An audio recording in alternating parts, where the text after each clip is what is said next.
শুনিয়েছে যে আমি তার ব্যাগটা নিয়ে চলে যাচ্ছি, আর আমার হাতে লাইট অর্ধেক হয়ে মানে উনি ক্লেম করেছে এটা ওনার ব্যাগ, বাট অ্যাকচুয়ালি ভাই ও বোনেরা ভিডিওটাই আমার কাছের মানুষজন ভিডিওটা করা একুশে চ্যানেল, চ্যানেল 21 না, একুশে চ্যানেল থেকে ভিডিওটা করা, এবং সেখানে আমার একটা ক্লিপ আমি ওয়াশরুমে যাচ্ছি, সে সেই ক্লিপটা কিন্তু বলেছে আপনি কি তার ব্যাগটা ছিল।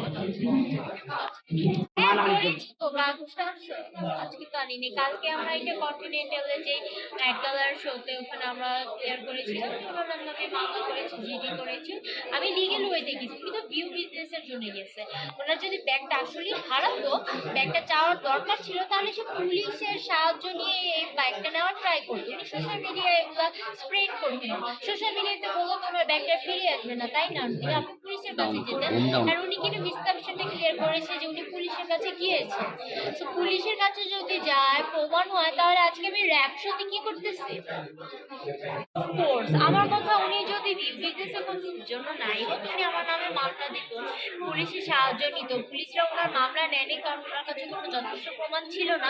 ভিডিওতে দেখা গিয়েছে ব্যাগটা নিয়ে বের হয়েছে, তো পুলিশ বাইপাসে 209টা সিসিটিভি ক্যামেরা, এন্ড তারা দেখেছে 209টা সিসিটিভি ক্যামেরায় কোথাও আমাকে দেখা যাচ্ছে না যে আমি তার ব্যাগটা নিয়েছি। তো পুলিশ কেন তার মামলাটা নিবেনি? উনি দেখাতে পারলো। আমি যেহেতু মামলা করেছি তাই আমি দেখাতে পেরেছি। আর আরেকটা কথা, নাকি বলে 40,000-এর সাথে এক ভরি গোল্ডও হারাইছে। তো আমার কথা, মেয়েরা গোল্ড পরে, যেমন আজকে আমি পরি নাই তাই আমার ব্যাগেও আনি নেই। উনি গোল্ড এনেছে পরার জন্য, উনি ব্যাগে কেন গোল্ড রাখবেন?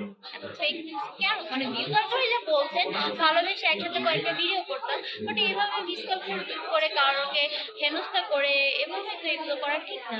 আপনার তো বোঝার বয়স হয়েছে, আপনার একটা বেবি আছে।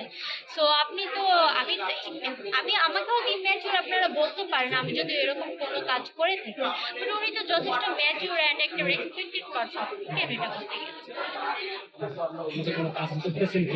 এই যে করছি।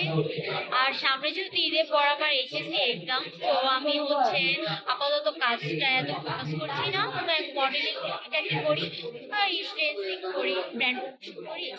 ব্র্যান্ড প্রমোশন আর মডেলিং দিয়ে আমি বেসটা একটু বেশি করছি, যেহেতু সামনে ধামাকা কি, আমি আমার নাম নিলেই তো দেখি ধামাকা শুরু হয়ে যায়।